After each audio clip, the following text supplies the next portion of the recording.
इश्टानो, हे संवसारांत दोन दीस आमच्या जिवितांत आमकां खूब महत्वाचे।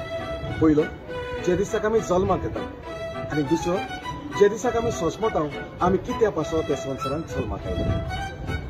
इश्टानो, उल्हासकारी तुमच्या मुखार घेवन येता हे सिजनांतलो नवो शो दोन दीस संवसारांतले। जितले कडेन गोंयांत हो प्रयोग जाला तितले कडेन लोकांनी हो शो वाखडला, एकदम बरो शो मोलपा चल्ला आनी येता थंयसर चडसो हाऊसफुल जाला। ते पासत यूकेच्या शारांत एक लांबीक भोंवडी करचे आदीं गोंयांत निमणे दोन प्रयोग जातले हे शोचे, जे जातले 7 तारखेर नोव्हेंबराचे सांजे 7:30 वाजता कला अकॅडमी एसी हॉलांत आनी 8 तारखेर सांजेच्या 3:30 वाजता रवींद्र भवन पाय तियात्रीस हॉल मार्गांव। इश्टानो, ह्या शोचे तिकेटी विक्रेक चालू आसात आनी जरी तो तुमकां ऑनलायन बूक करूंक जाय जाल्यार आमच्या हँडविलार नंबर आसात तांचेर फोन तुमच्यान करूंक जाता। हांव मागता हो शो तुमी जरूर पळोवचो, कित्याक हांव गॅरंटी दिता तुमकां हो शो जरूर आवडटलो म्हणून। इश्टानो,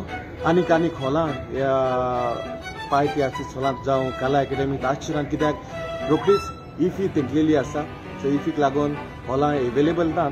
त्या पासून मागता 7 तारखेर आनी 8 तारखेर 7 तारखेर कला अकॅडमी सांजेच्या 7:30 वाजता आनी 8 तारखेर सोनवारा दीस रवींद्र भवन पाय तियात्रीस हॉलांत येयात आनी पळयात हो शो उल्हासतारीचो दोन दीस संवसारांत। देव बरें करूं।